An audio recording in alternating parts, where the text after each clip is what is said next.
ఈ రోజు మన రాష్ట్రానికి చరిత్రలో మిగిలిపోయే రోజు. ప్రధానమంత్రి గారి చేతుల మీదుగా 2,08,548 కోట్ల విలువైన ప్రాజెక్టులకి శంకుస్థాపనలు చేశాం, ప్రారంభోత్సవాలు చేశాం. ఇలాంటి శుభదినం నా జీవితంలో ఆంధ్ర రాష్ట్ర చరిత్రలో మొట్టమొదటిసారిగా జరిగిందని కూడా మరొకసారి విజ్ఞప్తి చేస్తున్నా.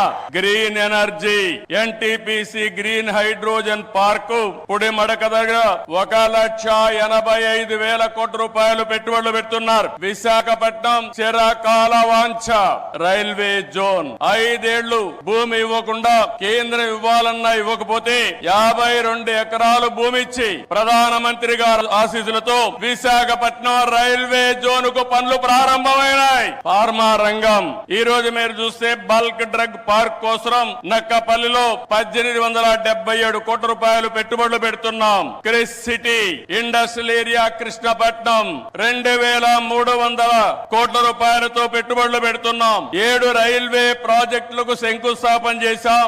6,177 కోట్ల రూపాయలు పెట్టుబడులు పెడుతున్నాం. 3 రైల్వే ప్రాజెక్టులు ప్రారంభం చేస్తున్నాం. 5,718 కోట్ల రూపాయలు ప్రాజెక్టులు ఈ రోజు ప్రారంభమవుతున్నాయి. 10 జాతీయ రహదారులకు శంకుస్థాపన, 321 కిలోమీటర్లు, దగ్గర 4,593 కోట్లు. 7 జాతీయ రహదారులకు ప్రారంభోత్సవం, 234 కోట్లు, 234 కిలోమీటర్లు, 3,044 కోట్ల రూపాయలు పెట్టుబడులు. ప్రభుత్వం వచ్చి 7 నెలలైంది. నరేంద్ర మోడీ గారు మొదటిసారిగా ఎన్నికలైన తర్వాత ఇక్కడికి వచ్చారు. వచ్చిన వెంటనే మీరు చూస్తే 2,548 కోట్లకు ప్రారంభోత్సవాలు, ఫౌండేషన్ వేశారంటే ఆంధ్ర రాష్ట్రం మొత్తం వినపడేట్టుగా గట్టిగా చప్పట్లు కొట్టి నరేంద్ర మోడీ గారిని అభినందించాలి. ఇది మనం వారికి తెలియజేసి ధన్యవాదాలని చెప్పుకో.